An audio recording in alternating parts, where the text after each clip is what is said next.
जिसको परेशानी हो वो जिस पार्टी का एजेंडा नहाने धोने का है, जिस पार्टी का एजेंडा जो है धार्मिक एंगल का, उनको परेशानी होती है तो हो, मुझे इससे कोई फर्क नहीं पड़ता। जब ये अपने धार्मिक एजेंडे को स्थापित करने के लिए हमारे लोगों को गुमराह करने का काम करें, मैं अपने लोगों को जागरूक करने का काम करूँ। मैं किसी को रोक थोड़ा ही रहा हूँ।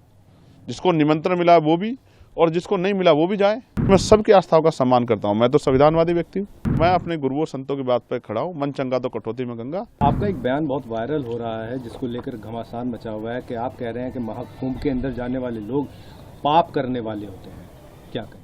नहीं, मैंने कहा कि जिन्होंने पाप किए हैं, मैं यहाँ जहाँ रहता हूँ उससे 50-60 किलोमीटर पर हरिद्वार है और हम बचपन से ये सुनते आए हिंदू धर्म के धार्मिक गुरुओं से कि गंगा जी में जाके अपने पाप धो और पापों से मुक्ति ले लो। ना मैंने पाप किए, मैं तो अपने हक वंचित समाज को उनके पैरों पर खड़ा करने के लिए, उनके साथ जो जुल्म हो रहा है उसको रोकने के लिए काम कर रहा हूँ। तो मुझे पाप धोने की जरूरत नहीं है। और रही बात, हमारी पार्टी का स्टैंड स्पष्ट है। जिन संतों गुरुओं महान पुरुषों के रास्ते पे, विचारधारा पे हम लोग चलते हैं। हम पाप और पुण्य में बहुत भरोसा भी नहीं करते, हम तो कर्म में भरोसा करते हैं। तो जिसको परेशानी हो वो जिस पार्टी का एजेंडा नहाने धोने का है, जिस पार्टी का एजेंडा जो है धार्मिक एंगल का, उनको परेशानी होती है तो हो, मुझे इससे कोई फर्क नहीं पड़ता। मैं तो सतगुरु रविदास जी महाराज को मानने वाला व्यक्ति हूँ। मन चंगा तो कटौती में गंगा।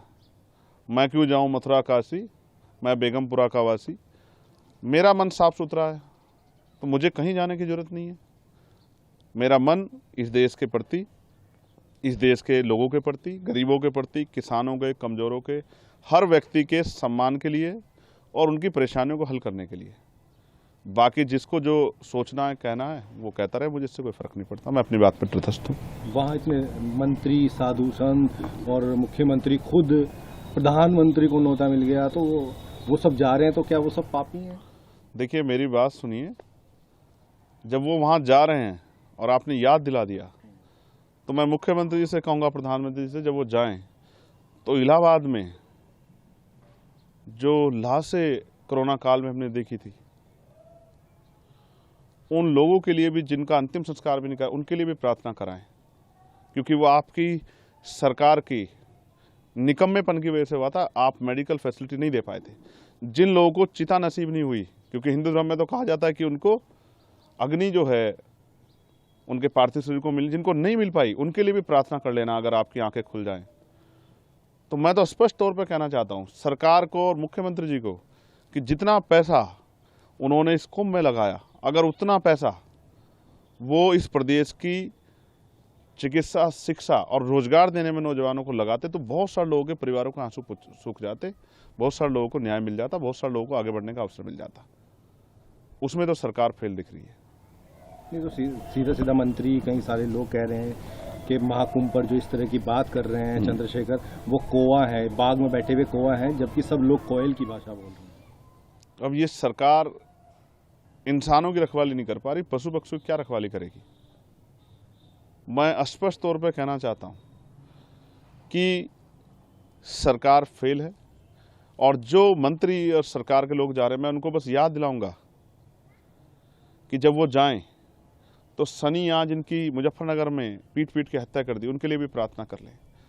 जब वो जाएं तो जिनकी 5 लोगों की, मुस्लिम समाज की, यहाँ मेरठ में हत्या कर दी, उनके लिए प्रार्थना कर लें। वो जो बच्चा जिसने पार्लियामेंट के सामने जाकर जितेंद्र ने खुद को आग के हवाले कर दिया न्याय न मिलने पे, बागपत के, उस बच्चे के लिए भी प्रार्थना कर लें।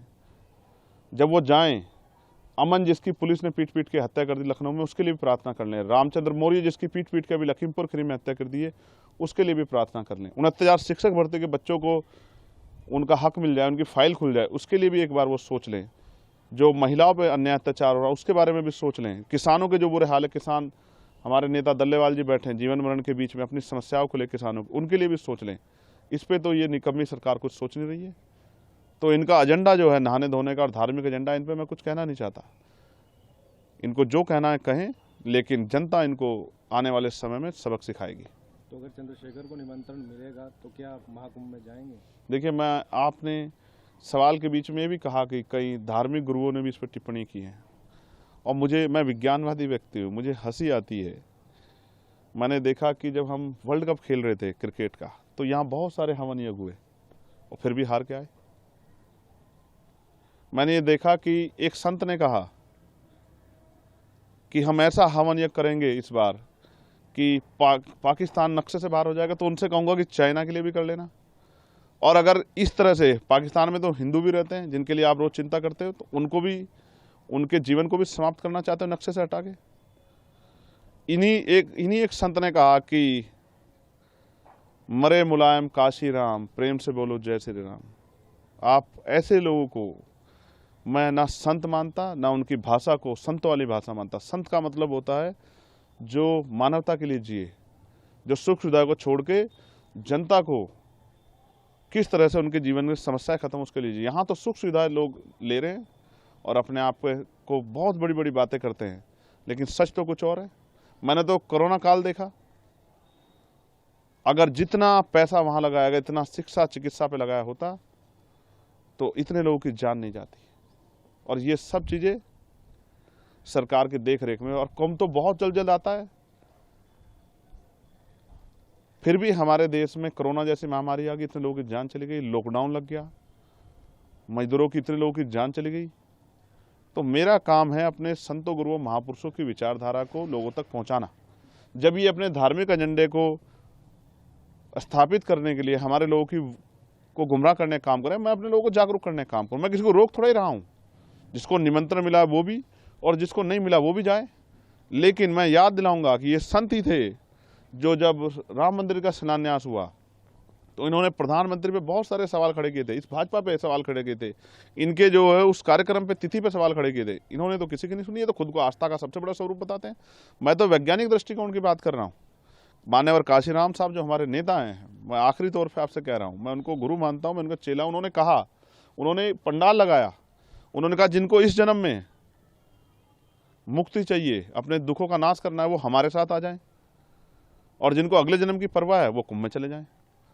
तो मैं तो इसलिए आपसे कहना चाहता हूं कि मान्यवर काशीराम साहब ने रास्ता दिखाया, अगर दलित, पिछड़े, आदिवासी, अल्पसंख्यक समाज के लोग, मुसलमान, जैन, सिख, बौद्ध, ईसाई, पारसी, उनके साथ जो हिंसा हो रही है, उनके साथ जो जुल्म हो रहा है, उनके अधिकारों पर जो हमला हो रहा है, अगर उनको अपनी समस्याओं से मुक्ति चाहिए, इस जीवन में अच्छा जीवन चाहिए आत्मसम्मान का, तो उनको आज़ाद समाज पार्टी के साथ, चंद्रशेखर के साथ आना चाहिए, तभी उनका भला हो सकता है। बाकी तो ये तो चलता रहेगा। सरकार जिस एजेंडे की सरकार है, जिस विचार सरकार, वो उस पर काम करेगी, और वो अपना काम कर रहे हैं, हम अपना काम कर रहे हैं। इससे किसी को परेशानी नहीं होनी चाहिए। और बाकी मैं सबकी आस्थाओं का सम्मान करता हूँ। मैं तो संविधानवादी व्यक्ति हूँ। मैंने किसी को कब कहा कि भाई आप जाओ ना जाओ। मैं तो ये कह रहा हूँ कि मैं अपने गुरुओं संतों की बात पर खड़ा हूँ। मन चंगा तो कटौती में गंगा, जिसका मन साफ सुथरा है उसको कहीं जाने की जरूरत नहीं है। नहीं, आप उसमें आपके बयान में कह रहे हैं कि जिसने पाप किया होगा वही जाएगा। मैं फिर आपको दोहराऊंगा, मैं यहाँ रहता हूँ, मुझसे 60 किलोमीटर पे हरिद्वार है, गंगा जी का स्नान करने लोग जाते हैं। ये हिंदू धर्म के धार्मिक गुरु ये भाषा बोलते हैं, कहते हैं यहाँ स्नान करोगे, डुबकी लगाओगे तो आपके पाप दूर हो जाएंगे, ये हवन यज्ञ करोगे तो आपके ग्रह सब ठीक हो जाएंगे, या आपकी समस्याएं खत्म हो जाएंगी, आपका जीवन लंबा हो जाएगा। मैं तो वही बात कह रहा हूँ जो ये कहते हैं। मैंने क्या गलत कहा? लेकिन मैं नहाने धोने की राजनीति नहीं करता हूँ। मैं लोगों को सही पथ पे ले जाके उनके दुखों की मुक्ति के लिए राजनीतिक सत्ता के बगैर, और उनको जब तक आर्थिक सशक्तिकरण नहीं होगा, सामाजिक भेदभाव खत्म, तब तक बदलाव नहीं हो सकता। मैं तो अपने काम पे अपने उस विचार को, महापुरुषों विचार को आगे बढ़ाने का काम कर रहा हूँ।